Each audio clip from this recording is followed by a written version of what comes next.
What's up, guys? This is Brad. Got another reveal video, and this one is very unique compared to all of the other reveal videos that I've ever done before. In fact, these slabs, I've got four. I've just got four slabs I'm going to share with you today, but they are different from anything that I have ever slabbed before. So let's check it out and see what you think about this.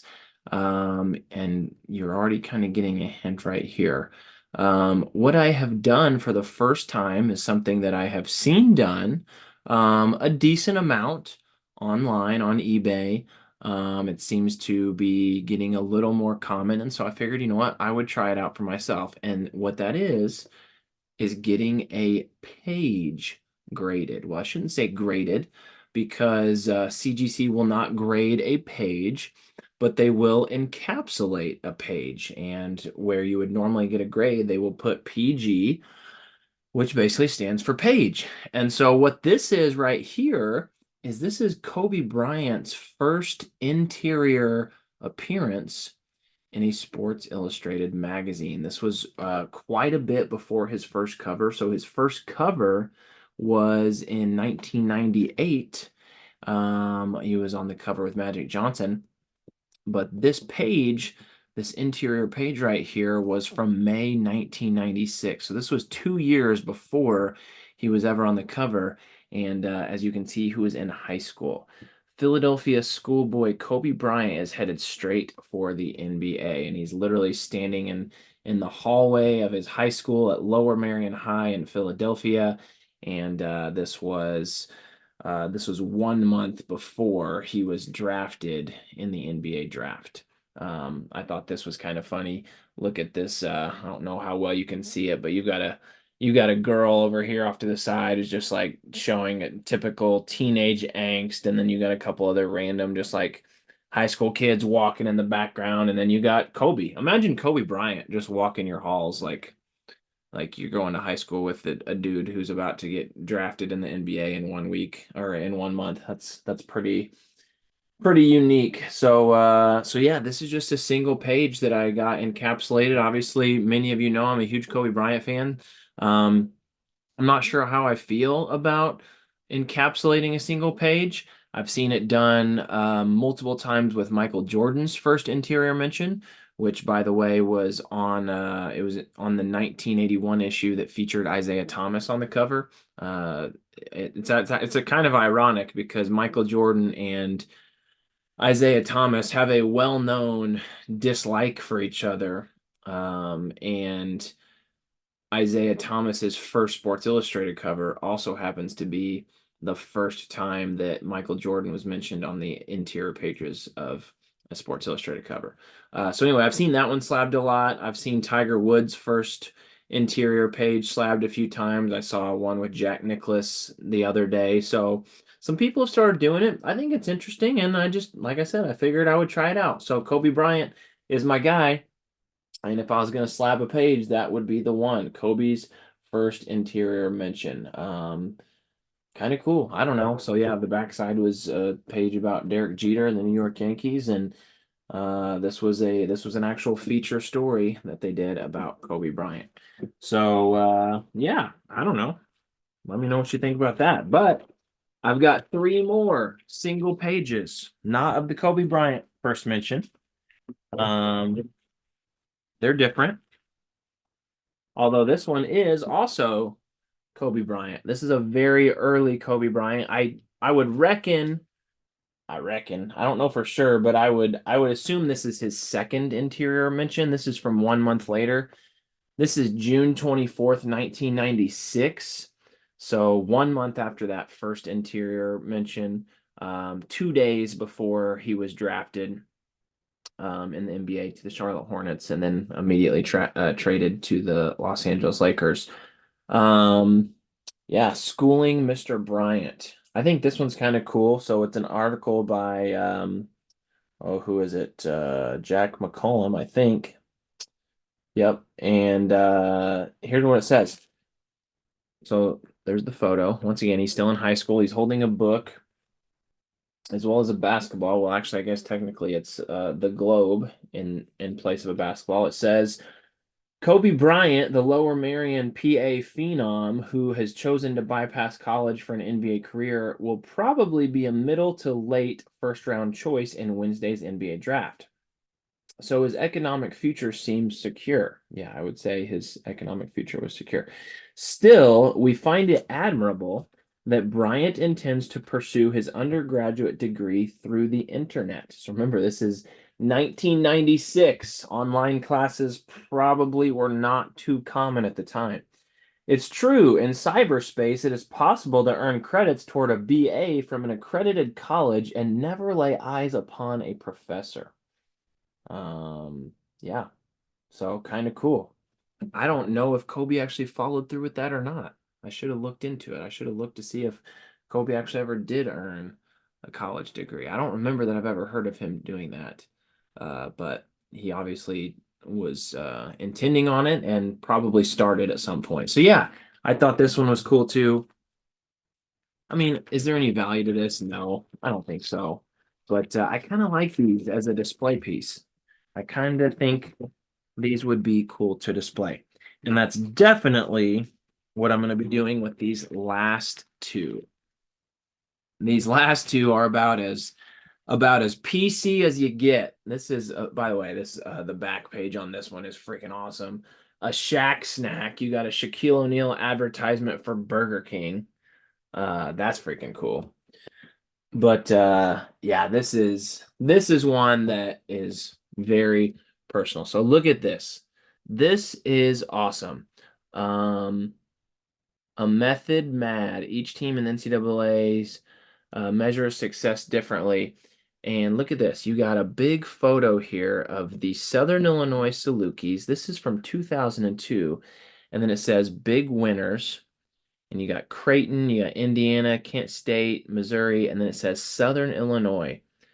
Salukis proved that mid-majors who lose league tournaments still belong in the NCAAs. Man, I wish that that still were the case, but the way that March Madness has transitioned, seems like mid-majors have the deck stacked more and more against them.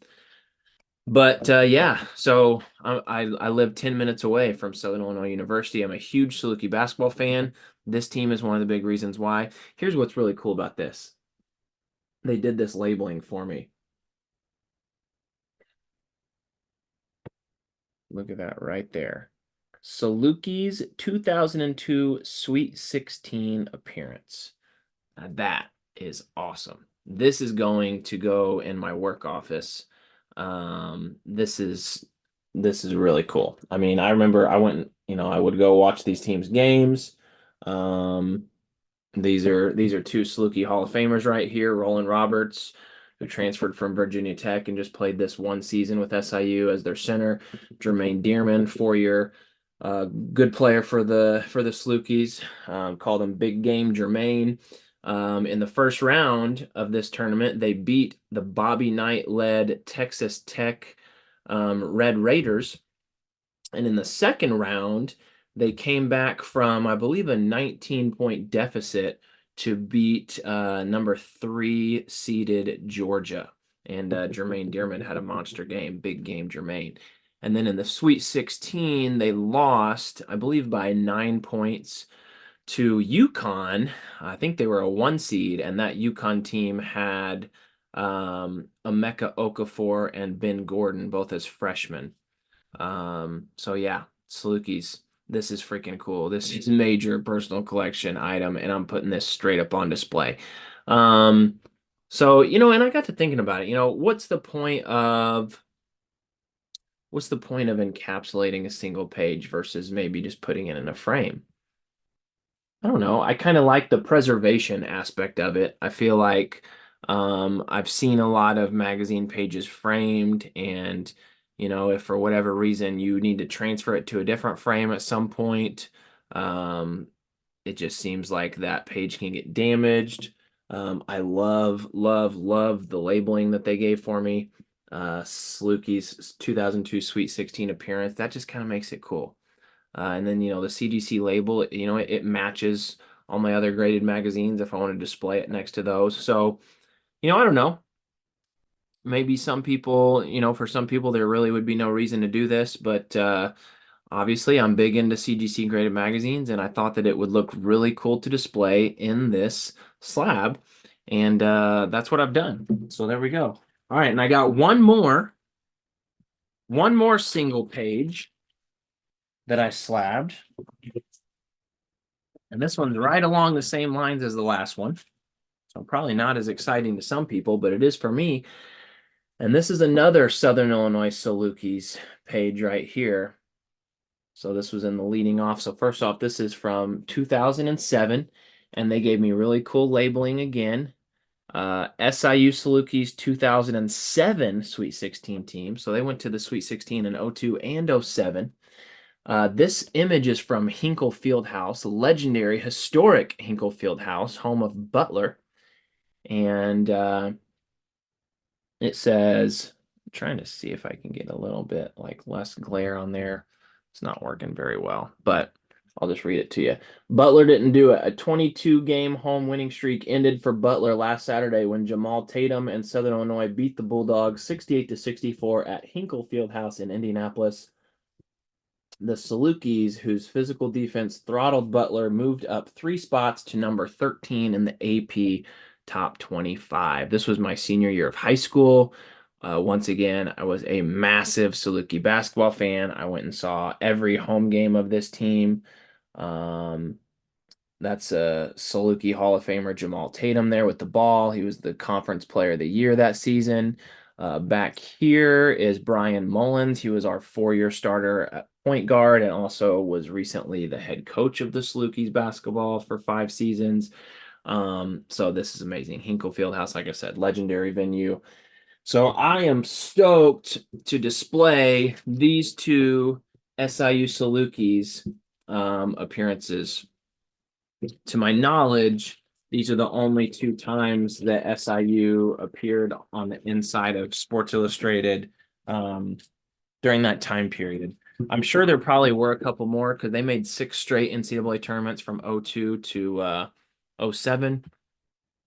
That was also in the time frame where SI would put out a cover each year heading into March Madness where they would put one like player from each of the tourney teams on the cover. So SIU always had a player represented on there. But man, that's really cool. I love those interior pages of those 2 Sweet 16 teams. I love that CGC gave me that labeling. Thank you very much for doing that, CGC. That's super cool. So yeah, I have completed my first ever attempt at slabbing some pages. So we'll check that one on the box. I've given it a try and I kind of like it. I think it's cool. Those are 4 personal collection items. I don't think from a value perspective there's much really to be said for doing this, because if you think about it, some of the biggest value from Sports Illustrated is driven by, number 1, condition, and number 2, newsstands. Well, neither of those are factors if you're slabbing a page, because they don't assign a grade. And newsstand or subscription, it doesn't matter. A single page is going to look the exact same, and you don't even know if it came from a newsstand. So I don't really think there's much value. I have seen a couple of those Michael Jordans sell for like between 75 and $100. So maybe there are a handful of very, very rare instances, such as a Michael Jordan or a Tiger Woods or maybe even a Kobe, where someone would pay a little bit of money for it. But for the most part, I think it's just a cool thing for someone who wants a PC item to display. And that's what I've done. So there you go. Let me know what you think about that. Drop a comment. If you have not yet done so, please subscribe. And until the next video, I will see you guys next time.